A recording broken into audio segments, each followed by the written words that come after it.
इस शरीर को तूने धारण किया है। कब से किया है कि अनादि काल से इस संसार में और 84 लाख योनियों में, अनेक योनियों में उत्पन्न होकर, माने 84 लाख योनियों में उत्पन्न होकर नवीन नवीन देह को धारण करता रहा है। क्रोध, मान, माया और लोभ के कारण तू मन की चिंताओं तथा तन की व्याधियों से पीड़ित है। वर्तमान दुख का वर्णन कर रहे हैं। अतीत में तो अनंत जन्म धारण किए ही है, अतीत में तो 84 लाख योनियों में परिभ्रमण करता ही रहा है। ये कह रहे हैं कि उसके बाद अब तो भविष्य में पता नहीं क्या होगा। कि नहीं, भविष्य की तो छोड़ो आप, वर्तमान में क्रोधाधिक कषायों के कारण मन में जो चिंताएं होती है, जो आकुलता व्याकुलता है, उससे और वर्तमान में तन की व्याधियों से पीड़ित है, माने आदि व्याधि से पीड़ित है, दुखी है। मूल श्लोक में भी आदि व्याधि युक्त ऐसे शब्द का प्रयोग किया था। आदि शब्द का अर्थ होता है मानसिक रोग, आकुलता, मानसिक दुख, वो सब आदि शब्द के अंतर्गत है। और व्याधि शब्द का अर्थ है शारीरिक परेशानी, शारीरिक दुख, शारीरिक तकलीफ। तो आदि व्याधि माने शारीरिक और मानसिक दोनों प्रकार की परेशानियां। शरीर से तो निपट लिया जाए, लेकिन ये जो मानसिक वेदना है ये बर्दाश्त नहीं होती, इसलिए ये जीव मर करके भी सुखी होना चाहता है। और यहाँ टोडरमल जी साहब ने यही बात कही है, क्रोध, मान, माया, लोभ के कारण मन की चिंताएं। मन की चिंताएं माने मानसिक चिंता। और किसके कारण? तो कहा क्रोध, मान, माया, लोभ के कारण, कषायों के कारण। और चारों ही कषायों की ऐसी दशा है कि वेदना और पीड़ा सहन नहीं होती तो मरना चाहता है। सभी कषायों संबंधी चर्चा में टोडरमल जी ने लाइन दी है मोक्ष मार्ग प्रकाशक में। क्रोध कषाय के संदर्भ में भी ये लाइन दी है, मर के सुखी होना चाहता है। मान कषाय के संदर्भ में भी ये कहा है कि वो बेइज्जती बर्दाश्त नहीं होती, ठीक है ना, अपमान बर्दाश्त नहीं होता तो मर करके सुखी होना चाहता है। मायाचार के संदर्भ में भी ऐसी बात लिखी है, लोभ के संदर्भ में भी ऐसी बात लिखी है। मायाचारी प्रकट होने के भय से, पता नहीं लग जाए इस भय से पहले ही आत्महत्या करके मर जाना चाहता है। ये देखो आप जितने लोग दिखाई देते हैं ऐसे आतंकवादी, जहर खा करके मर जाते हैं पकड़ में आने के पहले ही। तो क्यों मर गए? कि पता नहीं क्या होगा, मुझसे पूछ लेंगे, कैसी कैसी वेदनाएं देंगे। खुद ही अपने आप ही सोच रहे तो मर के कौन सा सुखी हो जाएगा। वर्तमान में ये सारे दुख भोग रहा है, व्याधियां शरीर को तो घेरे हुई है, तन रोगों की खान है। ये शरीर तो बीमारियों का ही खान है, घर है। तो आप समझ लीजिए इस शरीर में तो बीमारियां नहीं होंगे, ऐसा हो ही नहीं सकता है। निरंतर बीमारियां बनी रहती है, मतलब हजारों, लाखों, करोड़ों, अरबों, खरबों रोग इस शरीर में मौजूद है। साहब हमने पूरे टेस्ट कराए थे, अभी कोई बीमारी नहीं आई। क्या कि मशीनें खराब हो सकती है क्या? आचार्य देव कह रहे हैं ये संभव नहीं, माने वो मशीन पकड़ नहीं पा रही है, ये अंदर में ये निरोगी हो ही नहीं सकता है, क्योंकि तन तो रोग ही बनाता है, तन निरोगी हो ही नहीं सकता। बाहर में हमारे को निरोगी भले दिखाई दे। देखिए और क्या कहते हैं, अयोग्य, कहता अभक्ष्य, भक्षण आदि हीन और अयोग्य आचरण करने वाला दुराचारी होकर अपने आप को ठग रहा है। वर्तमान का वर्णन कर रहे हैं, क्या कर रहे हैं हम वर्तमान में। जो लोग अनीति अन्याय रूप आचरण करते हैं, जो लोग भक्ष्य अभक्ष्य का विचार नहीं करते हैं, भक्ष्य अभक्ष्य के विचार बिना जो कुछ भी हाथ में आता है तो खा लेते हैं, शारीरिक स्वस्थता के लिए कुछ भी उटपटांग खाने की बात करते हैं, उनके लिए आचार्य देव कह रहे हैं कि ऐसे दुराचारी होकर के अपने आप को ठग रहे हो, इससे स्वस्थ रहने वाले नहीं हो। ये स्वस्थ रहने का ये उपाय नहीं है। देखो 3 बातें कही हैं, भक्ष अभक्ष और हीन आचरण और अयोग्य आचरण, और एक और जोड़ दो तो क्या, दुराचारी होकर। हीन आचरण के अंदर शामिल हो गई वो बात। भक्ष्य अभक्ष्य का विचार नहीं किया, क्या खाने योग्य है क्या नहीं खाने योग्य। अरे दुनिया में चीज बनी है तो खाने योग्य ही है, तो भगवान ने आलू बनाए ही क्यों।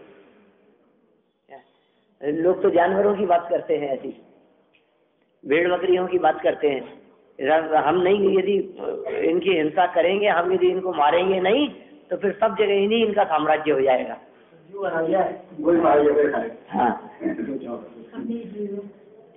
ऐसा भक्ष्य अभक्ष्य आदि का विचार नहीं किया और हीन आचरण किया, अयोग्य आचरण किया, दुराचारी हुआ, और ऐसे खोटे आचरण से अपने आप को ठग रहा है। अपने आप को ठगने का अर्थ ये है कि ऐसा समझ रहा है कि इससे मेरा भला होगा। ठगने का मतलब ये है कि बेवकूफ बनाना। ठगना शब्द मायाचारी का पर्यायवाची है ना। ठगना का मतलब मायाचारी करना, और मायाचारी का मतलब बेवकूफ बनाना। तो दूसरे को बेवकूफ बनाए तो दूसरे को ठगता है, दूसरे से मायाचारी की।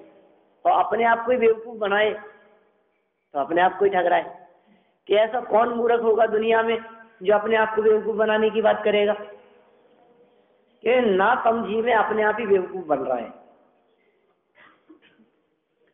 दूसरे को ठगने के चक्कर में स्वयं ही ठगा जा रहा है।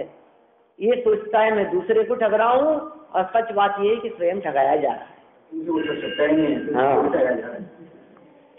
दुराचारी होकर के, हीन आचरण करके अपने आप ही खेत खिन्न होता है, अपने आप ही दुखी होता है, और सोचता है कि मैं ये जो काम कर रहा हूँ इससे मुझे लाभ होगा। लेकिन आचार्य देव कह रहे हैं तुझे पता नहीं है, लाभ नहीं, लाभ तो हो रहा है लेकिन कर्म का लाभ हो रहा है।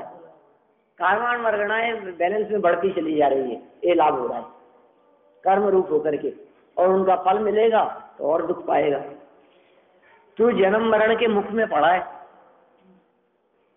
अभी तक क्या कहा था, ठग रहा है विचार नहीं होने से, आदि व्याधि से दुखी है, और कह रहे हैं तू जन्म और मरण के मुख में पड़ा है, मरणोन्मुख, और जरा से ग्रस्त है, बुढ़ापे से ग्रसित है। 60-70 के बाद में जिनका बुढ़ापा आता है वो तो बात अलग है, और 35-40 में ही जो ये कहते हैं कि बुढ़ापा आ गया हमारा, तो क्या होगा, उठा बैठा नहीं जाता, कमर दर्द करती है, क्या करें। ऐसी दशा दिखती है ना।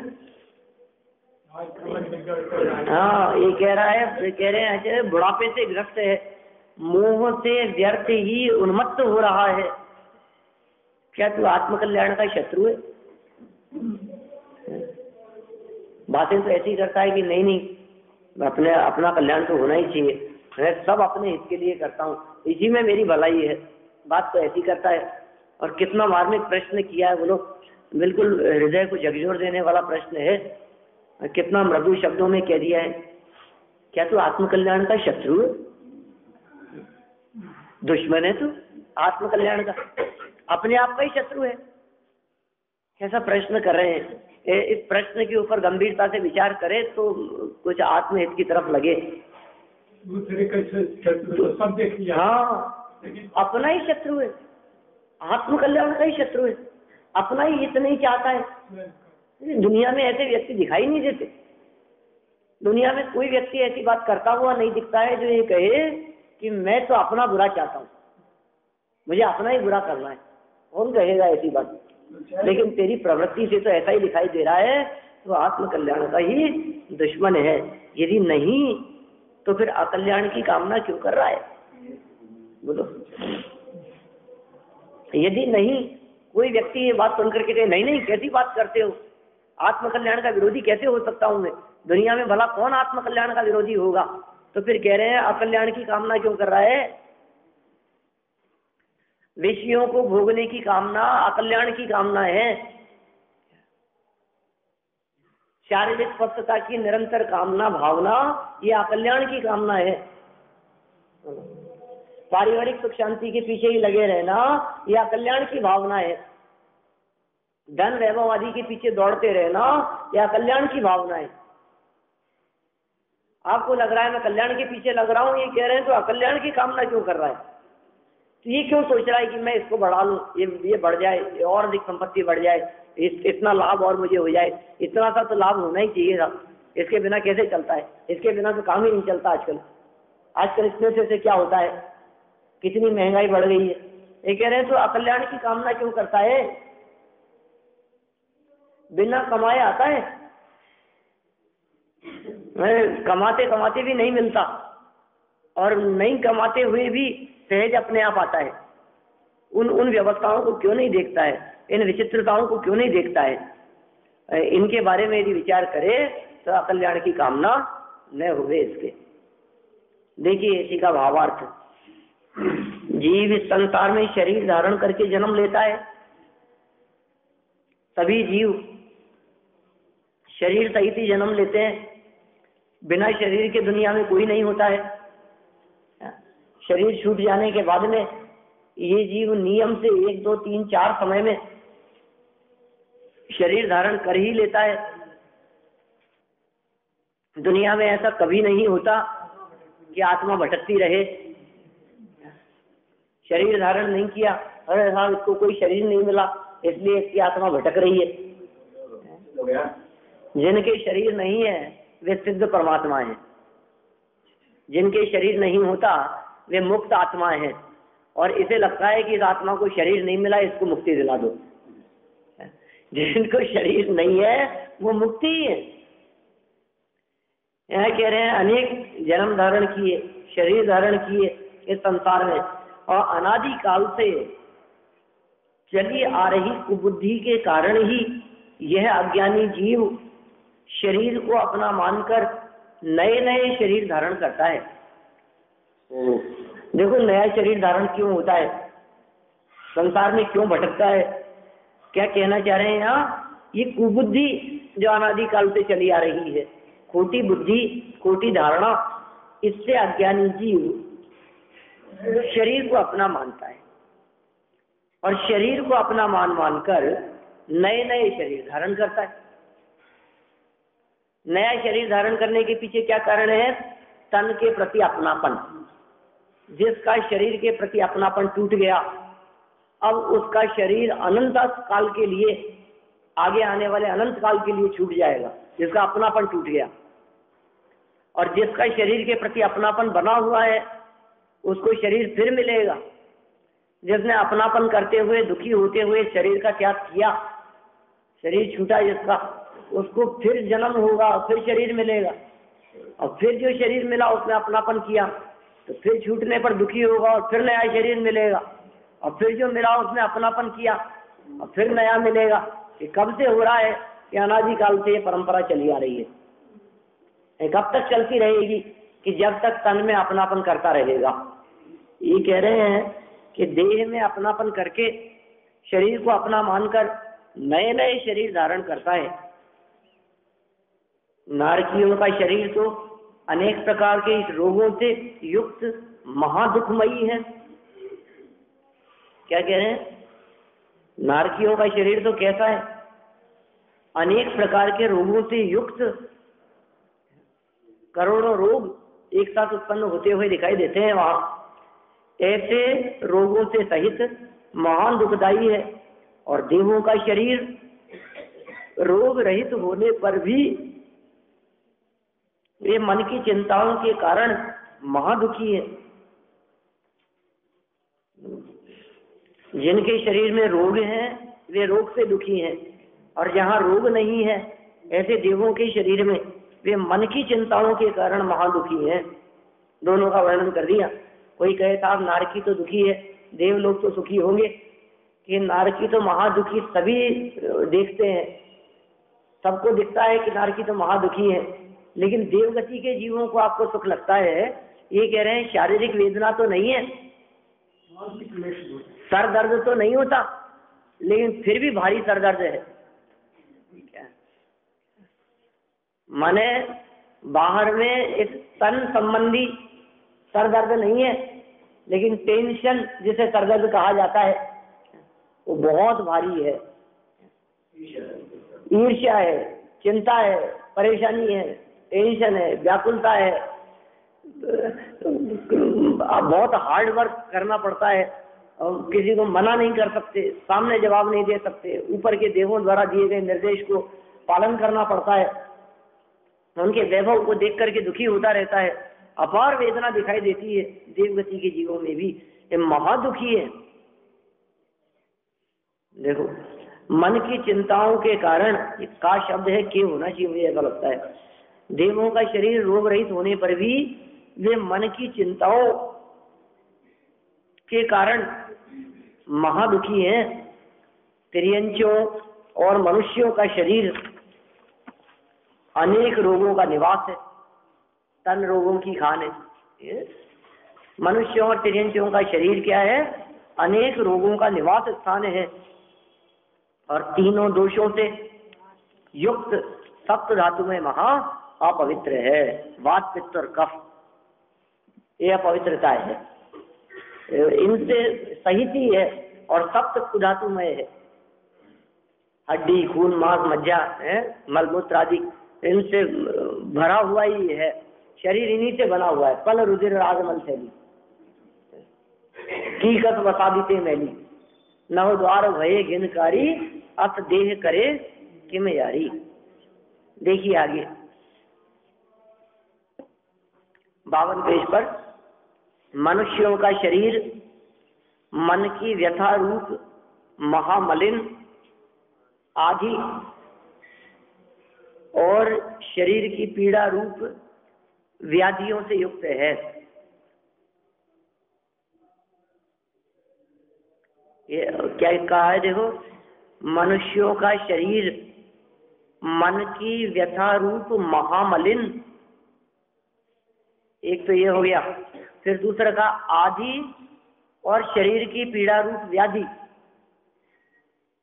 इन्हीं के लिए दूसरे शब्द दे दिए वापस। मनुष्यों का शरीर कैसा है? वो शरीर की व्यथा रूप महामलिन है।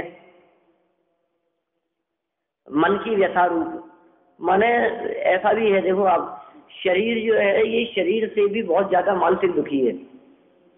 इसलिए दुखी है कि शरीर की तो जो परिस्थिति होगी सो होगी, लेकिन शरीर को देख देख करके मन ही मन पीड़ित होता रहता है। मैं इतना काला कैसे हो गया, मैं इतना मोटा क्यों होता जा रहा हूँ, मेरा वजन क्यों नहीं बढ़ रहा है, मेरा दांत कैसे हिलने लग गया। अब ये किस लिए दुखी हो रहा है? शारीरिक वेदना से दुखी नहीं है। अच्छा, गोरा है कि काला है, इसमें शारीरिक का तकलीफ है, बताओ। शरीर को कोई तकलीफ नहीं है ना, बोलो। और तकलीफ नहीं है, लेकिन क्या है? मन की व्यथा है। बाल काले हो, सर पर के सफेद हो, अब उससे शारीरिक वेदना कहाँ है? अब शारीरिक वेदना तो बिल्कुल नहीं है, नहीं, मन की व्यथा से दुखी है। जन्म से सफेद हो बाल, उसकी क्या हो? कितना मार, कभी अपन इस दिशा में सोचते नहीं है, अब उनको शारीरिक में ही लेते हैं। ये कह रहे हैं मनुष्यों का शरीर मन की व्यथा रूप।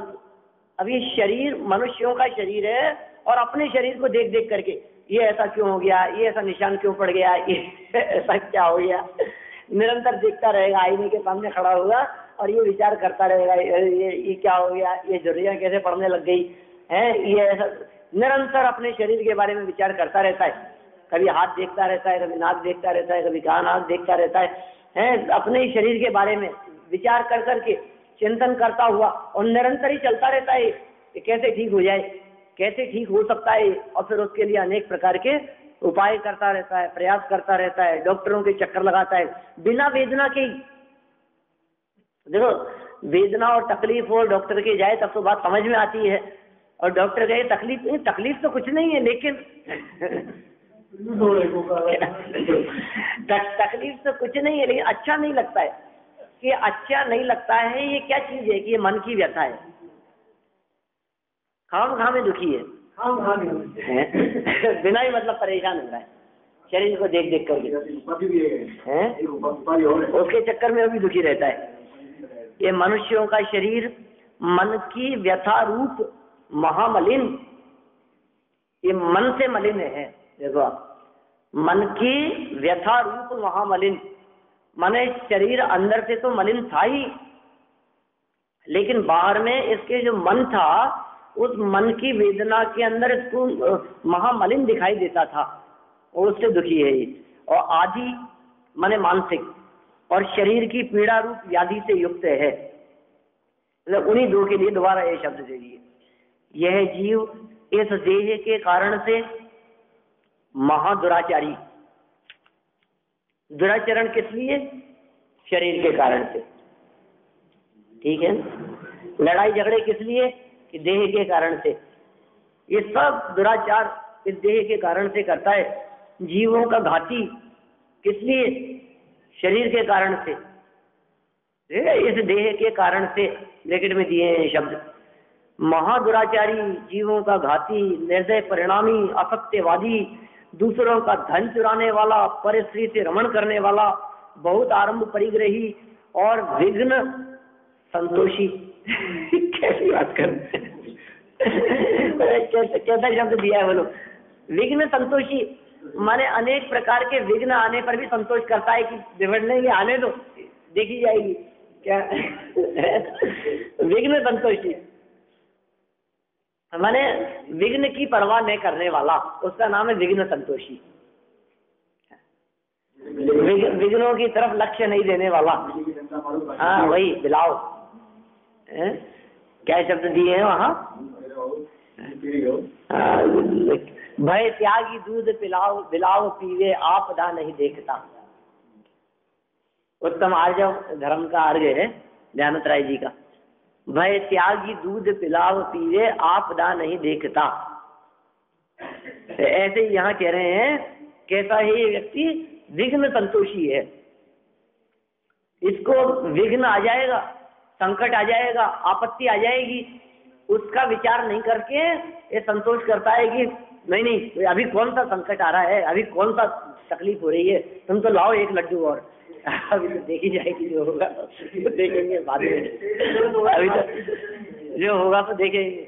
अभी अभी अभी कौन सा गला खराब हो रहा है और अभी कौन से तकलीफ में पड़ रहे हैं अपन, लाओ आप तो नमक डालो थोड़ा सा और मीठा डालो आप तो, और हलवा बनाओ आप तो, पकौड़ियाँ बनाओ आप तो, चलने तो जो चल रहा है। ये क्या है? विघ्न संतोषी। हाँ, खाके मरना है, भूखे नहीं मरना है। कितने सारे शब्द दे दिए, और इन सब के पीछे कौन हेतु है? बोले देह, देह के कारण से। इसलिए देखिए ये जितने दुख दिखाई देते हैं, कई आचार्यों ने ऐसे शब्दों का प्रयोग किया है कि यह शरीर तो दुख भोगने का माध्यम है। इसलिए कौन जीव दुख नहीं भोगते, कौन जीव सुखी हो जाते हैं? जो इस तन से दृष्टि हटा लेते हैं वे जीव दुखी नहीं होते, वे आनंदित हो जाते हैं। तन से दृष्टि हटाकर, शरीर से दृष्टि हटाकर जिनका उपयोग देह से हट जाता है और अपने स्वभाव की तरफ लगता है, अपने त्रिकाली ध्रुव ज्ञायक तत्व की तरफ जिनका उपयोग लगता है, फिर उन्हें दुखी करने में कोई समर्थ नहीं होता। फिर कोई व्यक्ति कितना भी बाहर से उनको कष्ट देने का प्रयास करे, क्योंकि वो शरीर की तरफ देखते ही नहीं है, तो कैसे दुख होंगे। बाहर में उत्सर्ग और परिचयों के काल में भी ये महामुनिराज अपने स्वरूप में एकाग्र होकर के आनंद का उपभोग किया करते हैं। बड़ा होगा, क्या फर्क पड़ता है? तो मेरे गुरु नहीं। हाँ, महादुराचार करता है ये जीव। दुराचार नहीं, खोटा आचरण नहीं, महाखोटा आचरण, जीवों का घाती। हिंसा हो रही है तो हो रही होगी, जीवों के प्राणघात हो रहे हैं तो हो रहे होंगे, अरे क्या फर्क पड़ता है? तो हाँ, गाजर मूली की तरह दशा होगी। क्या एक इंद्रियों में जाकर के गाजर मूली में जाके जन्म ले लेगा, आलू खाएगा आलू में जाकर के जन्म लेगा। ज्यादा कई बार ऐसा भी बोलते हैं कि आलू से तो इसका जन्म जन्मांतर का संबंध है। पिछला अनंत काल इसने आलू में बिताया निगोदिया बन करके, और जब वहां से बाहर निकला तो निकल करके फिर आलू ही खाने लगा, क्या, और फिर आलू खा खा करके इतना खाया कि मरा, तो फिर जाके आलू ने ही जन्म ले लिया निगोदिया बनकर। ये कह रहे हैं जीवों का घाती और निर्दय परिणामी, परिणामों की निर्दयता दिखाई देती है देह की वजह से। माने समझिए आप, ऊपर से जो हिंसक साधनों का प्रयोग करता है वो भी तो महान निर्दय परिणामी होकर के ही करता है। शरीर को सुंदर दिखाने के लिए अभक्ष्य पदार्थों का सेवन, माने वो नाम कर्म के उदयजन्य परिस्थितियां हैं, ऐसा विचार नहीं करने वाला व्यक्ति भक्ष्य अभक्ष्य का विचार नहीं करके शारीरिक सुंदरता और शरीर को संभालने के लिए अनेक प्रकार के अयोग्य वस्तुओं का सेवन और लेपन करता है, तो वो सब हिंसा के कारण हो रहा है, निर्दयता के कारण हो रहा है, तो पाप कर्म के बंधन का कारण है वो। असत्यवादी झूठ बोलता है, दूसरों का धन चुराता है, किस लिए? कि शरीर के पोषण के लिए, खाने के लिए, पहनने के लिए, ये ओढ़ने के लिए, जेवर सजाने के लिए, तन को सजाने के लिए, तन को सजाने के लिए धन चुराता है। दूसरों का धन चुराने वाला और स्त्री से रमण करने वाला बहुत आरंभ परिग्रही और विघ्न संतोषी होता है। हे जीव, ऐसे शरीर से तू स्नेह क्यों करता है? ये शरीर तुझे कितने पाप कराता है, इस शरीर की वजह से तू कितने अपराध करता है, इस शरीर की वजह से तू कितने दुख और तकलीफ पाता है, क्यों करता है तू ऐसा? इस शरीर के प्रति स्नेह क्यों नहीं, शरीर के प्रति स्नेह का त्याग कर देता, देह के प्रति ममत्व बुद्धि का त्याग क्यों नहीं करता? देखो कहते हैं क्रोध मान और माया लोभ के योग से महाअविवेकी होकर तू स्वयं अपना बुरा कर रहा है। बोलो, महाअविवेकी माने सभी कषाएं हैं। लोग ऐसा कहते हैं कि गुस्सा विवेक को खा जाता है, क्रोध के कारण विवेक नहीं रहता, ये क्रोध में व्यक्ति अंधा हो जाता है। ऐसी बात नहीं है कि क्रोध में अंधा होता है, मान में भी अंधा होता है, मायाचार और लोभ में भी होता है। ऐसा इसका विचार नहीं रहता है इसको। चारों ही कषाएं ऐसी ही है, क्रोध मान माया लोभ के योग से महाअविवेकी, अविवेकी का मतलब ही मूर्ख है, और महाशब्द और जोड़ दिया उसके आगे डॉक्टर जी ने। महाअविवेकी होकर तू स्वयं अपना ही बुरा कर रहा है, माने अपने पैरों पर कुल्हाड़ी मार रहा है स्वयं ही। आत्मघाती होकर अपने आप को ठग रहा है। अविवेकी हो गया, स्वयं अपना बुरा कर रहा है, आत्मघाती हो गया है, अपने आप को ठग रहा है। तूने अनेक जन्म मरण किए हैं और अभी भी जन्म मरण का ही उद्यम कर रहा है, थकान नहीं हुई। अनंत जन्म मरण करने के बावजूद भी इतने जन्म मरण किए, लेकिन फिर भी थकान नहीं लगती, और भविष्य में फिर जन्म मरण करने का ही उद्यम कर रहा है। जब जन्म धारण करता है तब ऐसा विचार करता है कि दोबारा जन्म न होवे, ऐसा काम करूंगा। मरण नजदीक आता है तो इसे लगता है कि हे भगवान मर नहीं जाऊं, हे भगवान बचा लो, मैं मरना नहीं चाहता। लेकिन उद्यम क्या कर रहा है कि तेरी प्रवृत्ति तो ऐसी दिखाई देती है, कहे भले ही कुछ भी, लेकिन प्रवृत्ति ऐसी दिखाई देती है कि मानो तू जन्म मरण को ही चाहता है, देह को ही चाहता हो। तेरा बुढ़ापा आ गया है, तू भी, तुझे परलोक का भय नहीं है, तू पागल हो गया है क्या? मैं नहीं कह रहा था, टोडरमल जी कह रहे हैं टीका करते हुए। क्या कह रहे हैं? तेरा बुढ़ापा आ गया है क्या, और तुझे परलोक का भय नहीं है, बुढ़ापा आने पर भी परलोक का डर नहीं लगता है तुझे, तू पागल हो गया है क्या? वो क्या गया है तेरे को? तो विचार नहीं करता है कि मेरा परभाव नजदीक आ गया है, तुझे विचार नहीं है बिल्कुल भी ऐसा कि अब कब मेरा जीवन पूरा हो जाएगा, अगले समय यदि मेरा जीवन पूरा हो जाएगा तो क्या होगा, अब मेरा जीवन पूरा होने ही वाला है। क्या हुआ? हाँ, पागल हो गया है क्या? हाँ, बोलते ही दिन भर में कई बार प्रयोग करते हैं, ऐसे बच्चों को बोलते हैं पागल हो गया है क्या। टोडरमल जी अपने को कह रहे हैं, ये अपन तो बच्चों को कहते हैं और अपने को टोडरमल जी कह रहे हैं कि तेरा बुढ़ापा आ गया है। अभी बालक ही है सब, ना समझ सभी बालक हैं, और जो समझदार हैं ये बड़े हो गए हैं। जैसे मान लीजिए कोई 8-10 वर्ष की उम्र में भी समझदारी की बात करे तो हम कहते हैं बड़ों जैसे बात करता है ना। माने जो समझदारी की बात करे वो बड़ा है, और जो ना समझी की बात करे वो अधिक उम्र वाला होकर के भी बालक है। तो ये ना समझो को टोडरमल जी समझा रहे हैं यहाँ कि तेरा बुढ़ापा आ गया है। अब देखो जिनका आ गया है वे तो कह सकते हैं कि हाँ हमारे लिए कही है ये बात, लेकिन जिनको ऐसे लगता है कि हमारा कहाँ आया है अभी बुढ़ापा तो कह रहे हैं कि परलोक का भय तो रख, क्योंकि परलोक बुढ़ापे के बाद में ही आता हो ऐसा नहीं है। जवानी के बाद सीधा डायरेक्ट भी छलांग लगा करके परलोक में पहुंच जाता है।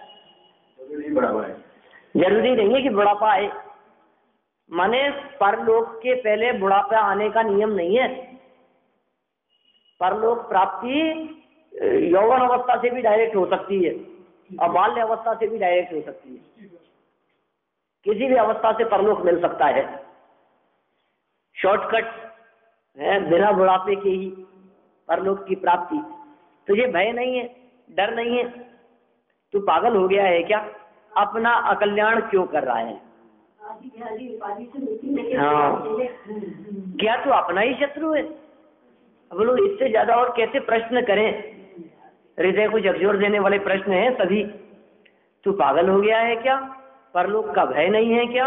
अकल्याण क्यों कर रहा है? तू अपना ही शत्रु है क्या? बोलो और इससे ज्यादा क्या कहें? अब गुरु का उपदेश मानकर शरीर से स्नेह छोड़। लगता तो नहीं है कि तू पागल हो, लगता तो नहीं है कि तू मूर्ख हो। मूर्ख बने रहना भी नहीं चाहता, मूर्खता अच्छी बात भी नहीं है, लेकिन काम ऐसे करता है। ये कह रहे हैं अब यदि तू मूर्ख बने नहीं रहना चाहता हो, यदि तू पागल नहीं है, यदि अपना अकल्याण नहीं चाहता है, यदि तुझे परलोक से डर लगता है, बुढ़ापे को देखकर तुझे लगता है कि पता नहीं कब छींक भी आती है, खांसता भी है, तो ऐसे लगता है सांस नहीं अटक जाए। बोलो ऐसी दशा है। कई बुजुर्गों से सुना है मैंने, कदम कदम पर हमारे को मौत दिखती है। मतलब हर क्षण हमारे को ऐसे लगता है कि शायद क्या पता कब सांस अटक जाए। वो मौत की दस्तक हमारे को कदम कदम पर सुनाई देती है। रात को सोते हैं तो ऐसा लगता है सुबह उठेंगे कि नहीं उठेंगे। चेकअप कर बोलो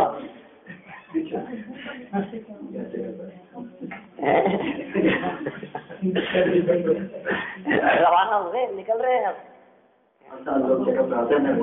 हाँ देखो क्या कह रहे हैं, तेरा बुढ़ापा आ गया है तो भी तुझे परलोक का भय नहीं है। बुढ़ापा नहीं आया हो तब भी परलोक का भय होना चाहिए। ऐसा ऐसा मर्म छिपा है इसमें, इस लाइन में। देखिए क्या कह रहे हैं, तेरा बुढ़ापा आ गया है तो भी तुझे परलोक का भय नहीं है। हमारा तो बुढ़ापा नहीं आया था तो भी हमें परलोक का भय दिखाई देता था। ये टोडरमल जी कह रहे हैं। नहीं आया था ना। टोडरमल जी ने क्या लिखा, क्या कह रहे हैं टोडरमल जी, तेरा आ गया है तो भी तुझे परलोक का भय नहीं है। इसका मतलब क्या हुआ? तो भी शब्द जो दिया है ना, इसका मतलब क्या है? बुढ़ापा आने पर तो परलोक का भय होना ही चाहिए, तो तुझे बुढ़ापा आने पर भी नहीं है। जिनका बुढ़ापा नहीं आता है उनको भी होना चाहिए परलोक का भय। तू पागल हो गया है क्या? अपना कल्याण क्यों कर रहा है? क्या तू अपना ही शत्रु है? लगता तो नहीं है अपना शत्रु। इसलिए यदि तुझे इन सब बातों से बचना हो, यदि तुझे इन सब बातों का भय लगता हो, तो कहते हैं गुरु का उपदेश मानकर शरीर से स्नेह छोड़। हमारे कहने से नहीं, लेकिन दिगंबर संत कहते हैं, मुनिराज कहते हैं गुरु कहते हैं ये बात, गुरु का उपदेश सुनकर, गुरु का कहना मानकर शरीर से स्नेह छोड़, विषय कषाय से परान्मुख होकर अनाचार छोड़। क्यों करता है अनाचार? विषय कषाय के लिए। कषाय के कारण करता है या विषयों के कारण करता है? देखो, विषय और कषाय ये दो ही ऐसे हेतु हैं जिनके कारण ये व्यक्ति पाप करता हुआ दिखाई देता है। विषय कषाय से निवृत्त हुए तो पाप प्रवृत्ति नहीं दिखाई देगी इसकी। जितनी पाप प्रवृत्ति दिखाई देती है उन सब के मूल में ये विषय कषाय दिखते हैं। ये इनसे परान्मुख होकर, विषय कषाय से विपरीत मुख करके, इनसे मुख मोड़कर अनाचार छोड़ और बंध के कारण भूत रागादि भावों का अभाव करके आत्म कल्याण कर। क्या कह रहे हैं? बंध के कारण भूत रागाधिक, माने जितने राग द्वेष आदि परिणाम हैं ये सब बंध के कारण है। बंधे एक रागादि अशुद्ध उपयोग सो, ये जीव एकमात्र रागादि अशुद्ध उपयोग के कारण बंधता है। दूसरा दुनिया में इसे बांधने वाला कोई नहीं है। न स्त्री बांधने में समर्थ है, न पुत्रादिक बांधने में समर्थ है, न शत्रु बांधने में समर्थ है, न जगत की सांकल रस्सी आदि बांधने में समर्थ है, न जेल का बंधन है। तो किस चीज का बंधन है? कि बंधन है मोह का, बंधन है राग द्वेष का, बंधन है अशुद्ध उपयोग का। कर्म का भी बंधन नहीं, हिंसादि से भी नहीं बनता है, और पंचेंद्रिय विषय सामग्री से भी। अरे उन विषय सामग्री के प्रति होने वाला राग और मोह वो इस जीव के बंधन का कारण है। इसलिए बंध के कारण भूत जिनसे बंध होता है, ऐसे रागादि भावों का अभाव करके आत्म कल्याण कर। इस तरह आत्म कल्याण करने की ही यहाँ प्रेरणा दी गई है। शरीर के प्रति मोह छोड़ने की बात कही, शरीर के प्रति तन्मयता छोड़ने की बात कही। माने कुल मिलाकर के शरीर के प्रति तन्मयता छोड़ना माने दुख छोड़ने की यहाँ बात कही गई है।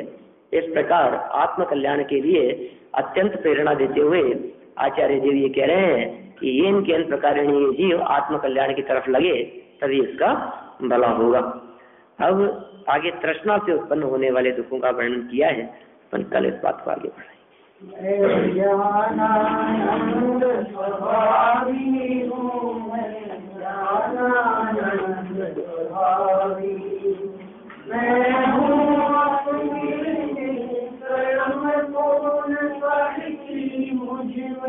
कुछ गंध नहीं,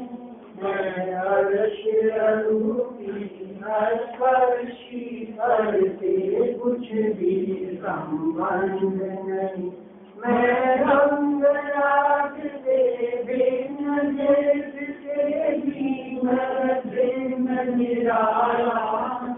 मैं हूँ अखंड चैतन्य के जगत रस में रमने वाला। मैं ही करता धरता, कुछ में करता कुछ काम नहीं। मैं मुझ में रहने वाला हूँ, पर मेरा विश्राम नहीं। मैं शोध बोध अभिरोध प्रभावी आत्मानुभूति से प्राप्त तत्व में ज्ञानानंद स्वभावी। मैं ज्ञानानंद स्वभावी हूँ, मैं ज्ञानानंद स्वभावी हूँ।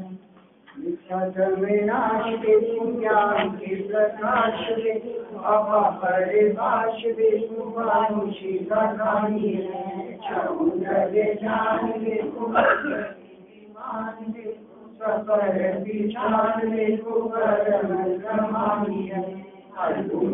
जान देखो शील के जताए देखो गाउन सताए देखो भव्य उड़ानी है।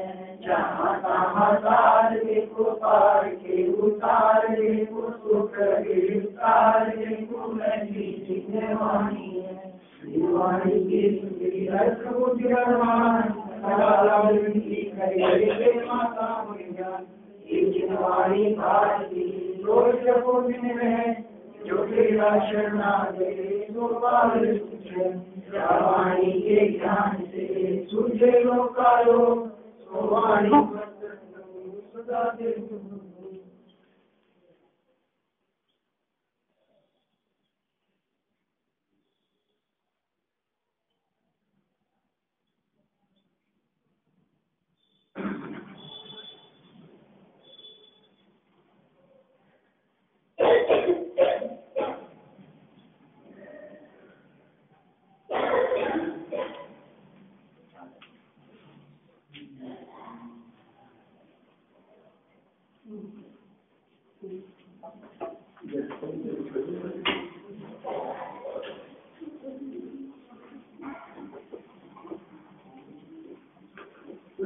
शांति